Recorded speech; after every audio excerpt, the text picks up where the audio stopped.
So it's the beginning of day 4, right? Day 4 is the make it or break it day. You can have a mediocre tournament. You can be 9-10, heck. And then if you go 7-0 on day 4, you're 16-10. That's good enough to place you top 10 at a nationals. Or you can be, you know, whatever. You can be 17 and whatever, 17-4, lose out, and your tournament's over. So day 4 is huge. You know, almost all the time, the first 3 days barely matter, especially the first 2 days.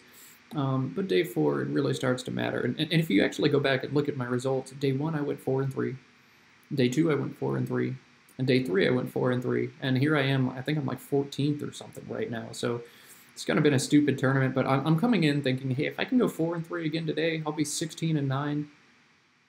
No, that math is wrong. I'll be 16-12. Like, that works for me. I'm on pace to have maybe my best nationals ever. I usually go 17-14 at these things. So 4-3 works. Anything better is gravy. And I get paired with Orry in game 1. Orry is one of the people I've played more than anybody else. He's a very good player. He's from Texas, and he plays defense and closed boards. That's his game. So Orry actually goes first in this game. Let me go ahead and set it up for you. But Orry exchanges 7. So effectively, I go first. And I don't know what he has. Orry also doesn't exchange very often, aside from early in games. So exchange 7 could be almost anything. But I don't see Orry exchange too much, again, except at the beginning. I pick up A-E-E-E-J-O-T. I'm like, you don't want to play Joe here and hold A-E-E-T. You don't like to hold more vowels than consonants almost ever, and if you do, you're usually very close to a bingo, or you have no other choices. So I decided to come down with a G right here for 22. I'm sorry. That is not where I decided to play a G. I decided to move it up here. I don't want to open up the double-double. That's what I decided. Orry comes down with Miri right here for 16. And I pull into B-E-O-R-R-T-T. I don't like double R's, don't like double T's, especially not together.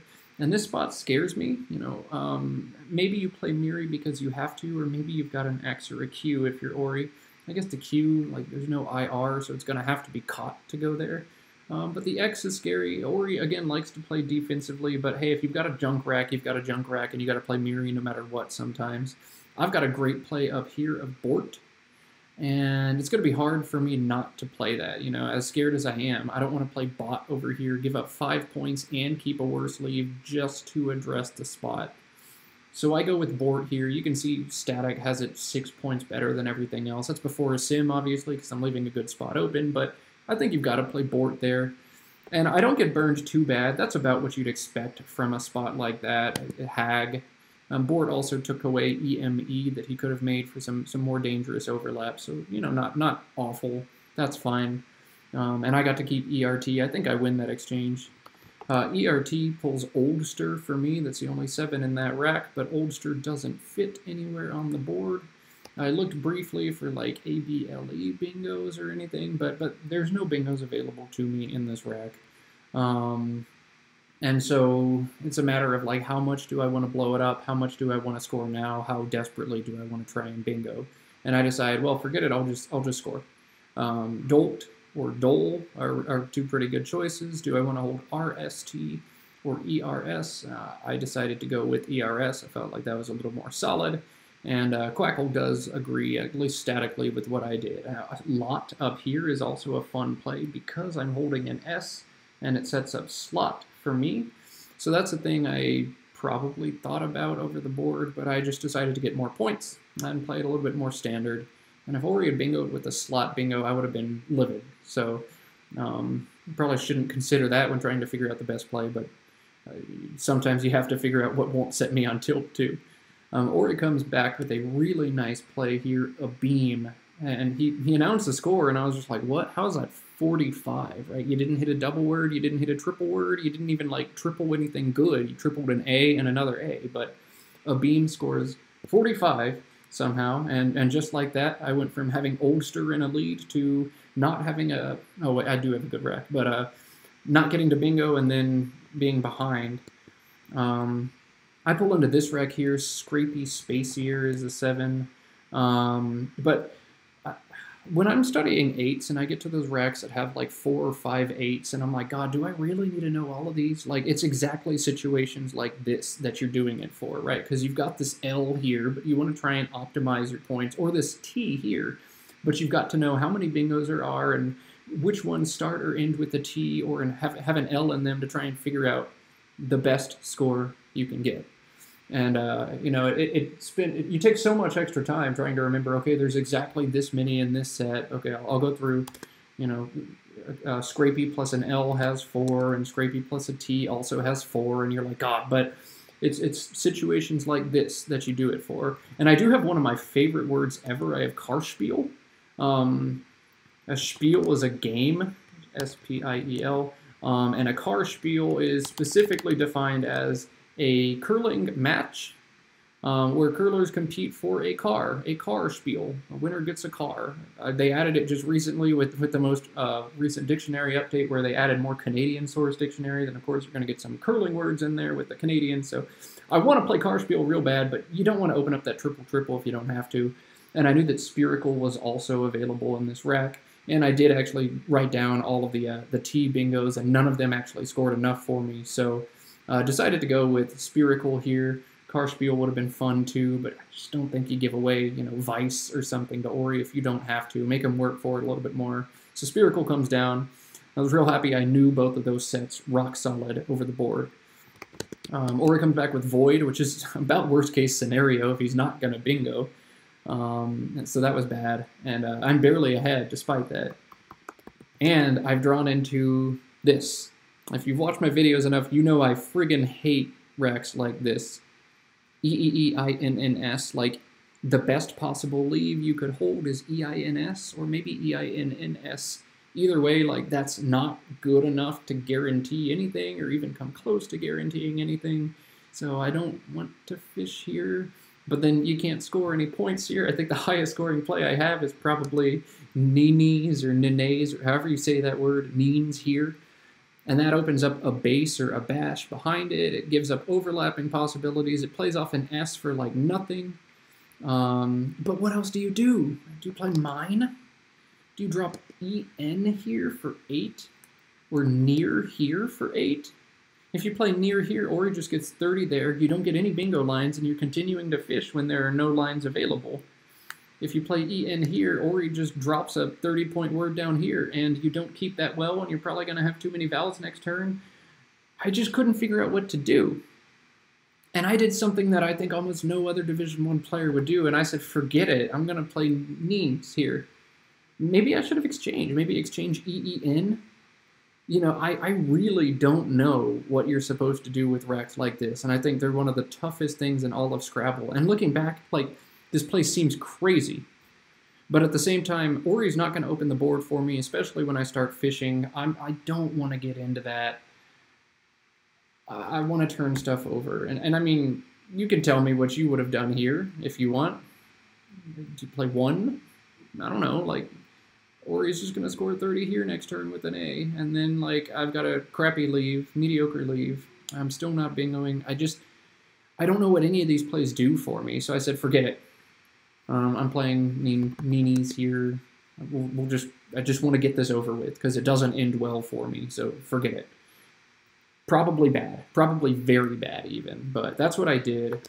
Orry plays Weenie here, and I'm pretty sure that takes an ST in front over the board, but not totally sure. Just for your reference at home, it does take S and T in front. I'm pretty sure it does, but not sure enough. It doesn't really matter to me because I don't have either of those. I have A, D, E, F, I, O, Q. It's like, oh boy, here we go. And it goes from, like, maybe I could wall this game in with a slight leave and try and run away with it to, like, I think I have to open up another bingo line here. And we've got this, and we've got this, and now we're opening up the D column for bingos down as well. But, like, I don't know what else to do. Cade is another option if I really want to dump the Q, but I feel like the A is really powerful to go there, and I'd like to go ahead and claim that spot right now if I can. So that's what I elected to do. Don't know if that's right or not. DEIQ doesn't seem too amazing. And then, like, the worst thing in the world happens. Orry plays Yuts right there for literally 90 points. And I go from feeling okay, like, oh, I don't want to open a bingo line because I'm up, but I guess I will, to like, wow, I'm getting pounded. And Yuts came down so quickly I hadn't even seen these tiles.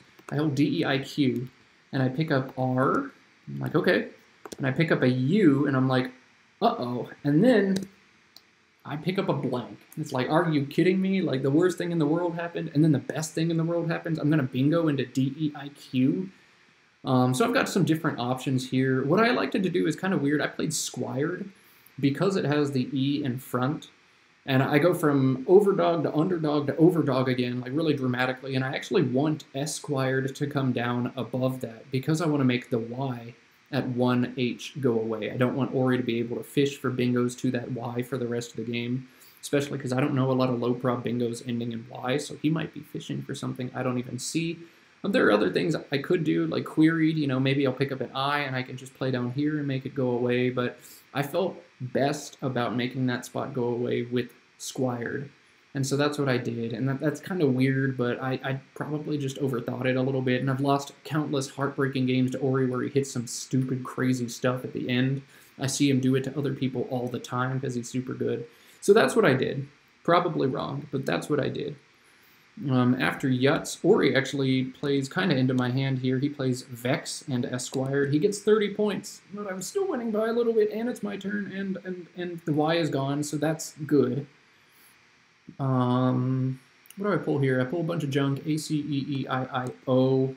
Luckily, I've got good vowel dumps available to me. I've got Nowie, or however you say that word here, and that doesn't take a back S, so I'm happy to make that play, just kind of keep things tight, and kind of coast with my lead just a little bit, and we'll see what happens. So that's what I do. Orry, I think, took a long time on this turn, and then played Pharaoh for 18.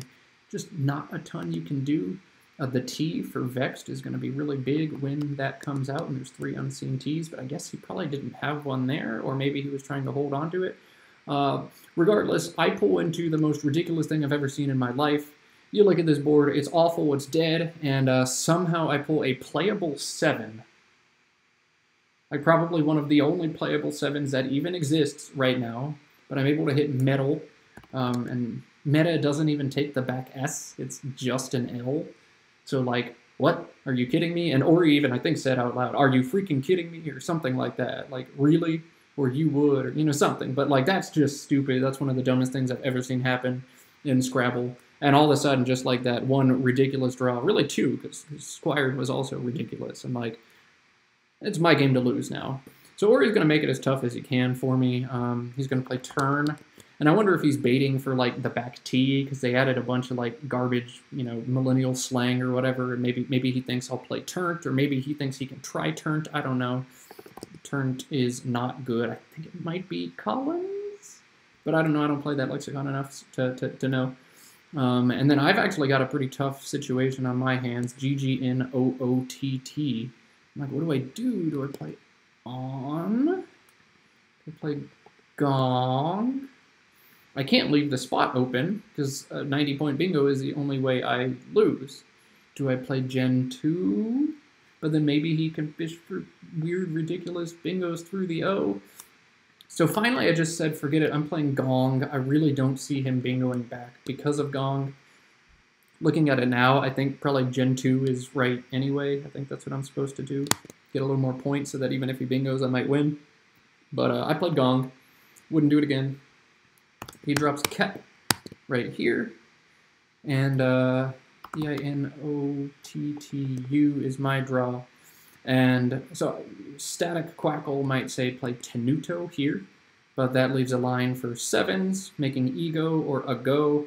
So I get to play the plural Tenuti instead, because GI has no front hooks, and that's going to make it really difficult for Orry to bingo. Luckily, I did pick up like the last T too, so I don't have to worry about bingos with Vexed unless he's able to put the blank there. I feel really good about my chances after Tenuti. And so that's what I do. And Orry's got the rack of DHILSS blank, and Orry's going to spend all the remaining time on his clock looking for any sort of desperation out bingo or something like that. And he sets down hyoid less, and as a former anatomy teacher, I know the hyoid is a bone in your neck. It's the one that breaks when you get strangled to death. And so this word actually makes a little bit of sense. Like, I'm almost certain it won't be in the lexicon, but Orry sets it down, counts it up, laughs, and then picks it back up. And I'm like, oh, okay, he's not even going to try it. Whatever, we're good.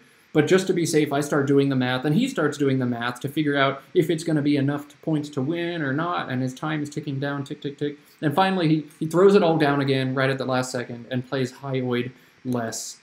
And because it's an out bingo, like, why would I not challenge? I'm going to challenge. I don't think it won him the game anyway, 330 to 418. Actually, it might have. Let's do the math on that. 10, 12, 14, 16, 17, 67. No, it won't win him the game anyway, but he plays it. I challenge it off, and then I'm going to get a little bit more spread because of that. And I actually end up playing the end game right. Quackle says I should go ahead and play loop first. So I do. And then Orry plays dish. And then Quackle says I should go ahead and score 14 with AW as an outplay, and that's exactly what I do. So that was my game against Orry. I really don't know about this position here at all. That's like one of the ultimate Matt Canick moves where like nobody else does that, and it's probably awful, but that's just kind of how I like to play Scrabble, especially against Orry. And ridiculous draw, ridiculous fit, and I end up winning the game. So I'm happy to take it. Don't feel particularly good about that game. That's just kind of how Scrabble goes at the top level sometimes. You just get the thing that goes in the spot, and then you win. And that's how it worked out this time. So now, what, 13 and 9? Feel pretty good. Now I just have to go 3 and 3 today, and I'm where I want to be for day 4. So that's it. I beat Orry. I've won, I think, 5 out of the last 6 now, and that's pretty awesome. All right, and we'll see how the tournament winds up for me. Take care. Stay tuned.